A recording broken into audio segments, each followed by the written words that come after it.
নির্বাচনে ইঞ্জিনিয়ারিং করে বিএনপি ক্ষমতায় এসেছে। জামাত ইসলামের আমির ঠিক এমনই একটা বক্তব্য দিয়েছিলেন বিএনপির বিরুদ্ধে। জামাত আমিরের এই বক্তব্যের কড়া সমালোচনা করেছেন বিএনপি মহাসচিব মির্জা ফখরুল ইসলাম আলমগীর। তিনি বলেন, জামাত আমির শফিকুর রহমান এবং তার দল বাস্তবতা থেকে বিচ্ছিন্নভাবে কথা বলেন। শনিবার অর্থাৎ 25শে এপ্রিল সকালে নয়াপল্টনে বিএনপির কেন্দ্রীয় কার্যালয়ে এক যৌথ সভা শেষে তিনি এসব মন্তব্য করেন। মির্জা ফখরুল ইসলাম আলমগীর দাবি করেন, দেশি বিদেশি পর্যবেক্ষকদের মতে ওই নির্বাচন ছিল দেশের ইতিহাসে অন্যতম অবাধ, নিরপেক্ষ এবং সুষ্ঠু নির্বাচন। তিনি বলেন, বিএনপি সেই নির্বাচনে জনগণের সমর্থনে 213টি আসন পেয়ে সরকার গঠন করেছে। তাই ইঞ্জিনিয়ারিংয়ের অভিযোগ তিনি সরাসরি প্রত্যাখ্যান করেন।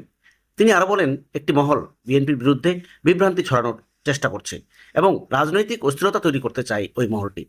5ই আগস্টের পর গণতন্ত্রকে প্রাতিষ্ঠানিক রূপ দেওয়ার যে সুযোগ তৈরি হয়েছে তা বাধাগ্রস্ত করার চেষ্টা চলছেও বলে তিনি অভিযোগ করেছেন।